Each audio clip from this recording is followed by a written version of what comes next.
Democracia.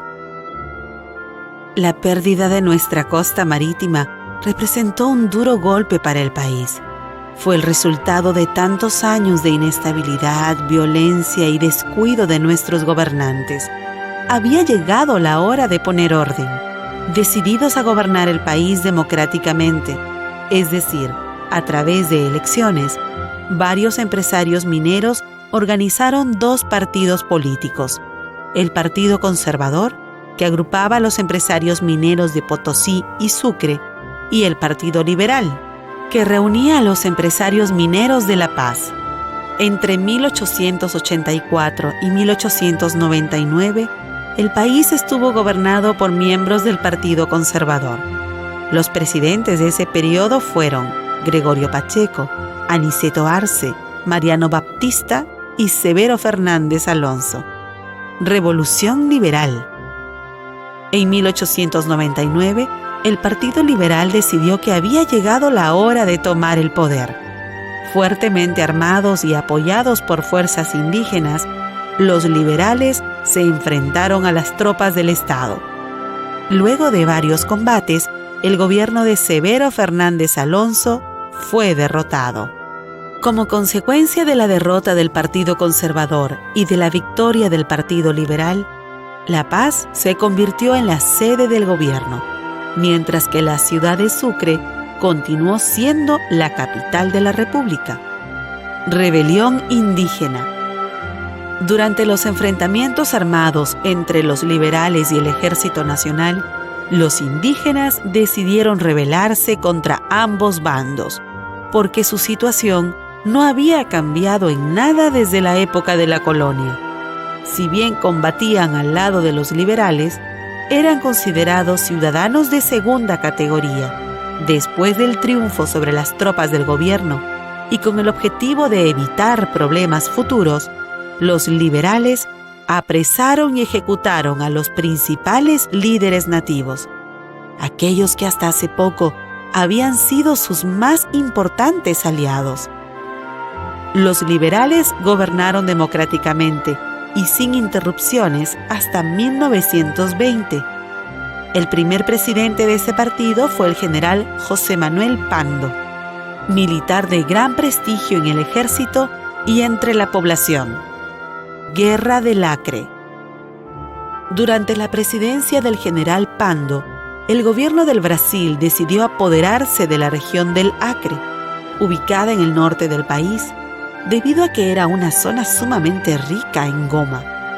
Después de algunas batallas, el gobierno boliviano se vio obligado a entregar esa extensa región a cambio de dinero y otras compensaciones mínimas. Los varones del estaño. Desde que los liberales subieron al poder, tres empresarios mineros, Simón Patiño, Mauricio Hochschild y Víctor Aramayo, controlaron el país hasta 1952. Estos empresarios fueron conocidos como los varones del estaño, gobernantes liberales. Como se ha dicho, el Partido Liberal estuvo en el gobierno hasta 1920. Los presidentes de este periodo fueron José Manuel Pando, Ismael Montes, Eliodoro Villazón, nuevamente Ismael Montes y José Gutiérrez Guerra. Tratado de 1904. Al poco tiempo de haber asumido la presidencia el 20 de octubre de 1904, Ismael Montes suscribió el Tratado de Paz y Amistad con Chile, por el que Bolivia renunció a su costa marítima a cambio de dinero y de la construcción del ferrocarril Arica-La Paz. El Partido Republicano. En 1920, el presidente José Gutiérrez Guerra fue retirado de su cargo violentamente. La rebelión estuvo organizada por un nuevo partido político, el Partido Republicano, encabezado por Bautista Saavedra. Años más tarde, el presidente Bautista Saavedra fue reemplazado por el doctor Hernando Siles, quien resultó elegido democráticamente. El nuevo gobierno tuvo que enfrentar protestas sociales provocadas por la pobreza de los trabajadores, principalmente de las minas y del campo. Debilitado, Hernando Siles fue sustituido por el general Carlos Blanco Galindo. El presidente Carlos Blanco Galindo convocó a nuevas elecciones, las mismas que fueron ganadas por Daniel Salamanca, hombre de gran prestigio en el país. El nuevo presidente descubrió que Bolivia se encontraba en una grave crisis económica. La Guerra del Chaco. Desde la creación de Bolivia y el Paraguay, ambos países afirmaban que la zona del Chaco era de su propiedad. Además, las empresas petroleras Standard Oil de los Estados Unidos y Royal Dutch Shell de Inglaterra presionaban a los gobiernos de Bolivia y el Paraguay, respectivamente, para que se apoderasen de esa región, porque creían que era muy rica en petróleo. En secreto, ambos países comenzaron a desplegar tropas, a abrir caminos e instalar fortines. En 1932, el piloto boliviano mayor Jorge Jordán descubrió en el Chaco una laguna bautizada como Chuquisaca, que había sido ocupada por los paraguayos con el nombre de Pitiantuta. Se trataba de un gran descubrimiento porque, en caso de que estallase una guerra, esa laguna podía proveer de agua a los combatientes. El 15 de junio de 1932, tropas bolivianas tomaron por asalto el fortín paraguayo ubicado cerca de la laguna. Ese ataque provocó la Guerra del Chaco. Extrañamente, el presidente Salamanca ordenó que esa acción militar se mantuviese en secreto. Al poco tiempo, el ejército paraguayo reaccionó de manera violenta y expulsó de su fortín a las tropas bolivianas. Sorpresivamente, el presidente boliviano anunció indignado que el Paraguay había atacado a Bolivia. De inmediato, los mandos militares bolivianos aconsejaron al presidente Salamanca no iniciar una guerra con el Paraguay, porque el ejército nacional no se encontraba preparado para afrontar un conflicto bélico. Sin hacer caso a los mandos militares, el presidente Salamanca ordenó la captura de los fortines paraguayos Corrales, Toledo y Boquerón.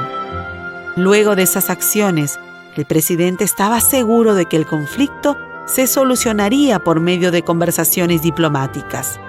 Para sorpresa del presidente Salamanca, en septiembre de 1932, más de 15,000 soldados paraguayos iniciaron la reconquista del fortín Boquerón. Los defensores, 619 soldados bolivianos, al mando del teniente coronel Manuel Marzana, lucharon con tal bravura que detuvieron momentáneamente el asalto. Luego de 23 días de lucha, el fortín cayó nuevamente en manos paraguayas. Después de una corta respuesta boliviana, las fuerzas paraguayas continuaron sus ataques hasta aniquilar al ejército de Bolivia. Debido a su pésima conducción de la guerra, el comandante en jefe del ejército boliviano, el general alemán Hans Kunt, fue reemplazado por el general Enrique Peñaranda. El general Peñaranda reorganizó el ejército e inició una contraofensiva que detuvo el avance paraguayo. En esas condiciones, el mando militar propuso al presidente Salamanca resolver el problema en la mesa de negociaciones. El presidente se negó a dialogar con el Paraguay y decidió dirigir la guerra personalmente. Esa decisión provocó la furia de los jefes militares. Cuando visitaba el frente de lucha, Salamanca fue capturado por el propio ejército boliviano en la localidad de Villamontes y obligado a renunciar a la presidencia de la República. Luego de la renuncia de Salamanca, los militares entregaron el gobierno al vicepresidente José Luis Tejada Sorzano. El nuevo presidente reorganizó una vez más el ejército y preparó la defensa de las últimas posiciones ubicadas en Villamontes. Después de sangrientas batallas, el ejército paraguayo fue detenido y obligado a retroceder. La contraofensiva boliviana fue tan violenta que pudo haber derrotado totalmente al ejército paraguayo. Esa posibilidad preocupó a la Argentina y Chile, naciones que habían apoyado secretamente al Paraguay. Ambos países presionaron para detener la guerra.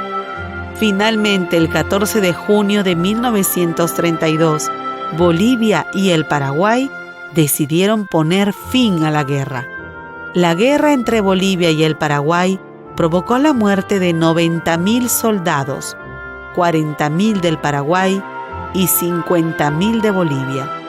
Además, nuestro país perdió poco más de 240.000 kilómetros cuadrados de territorio.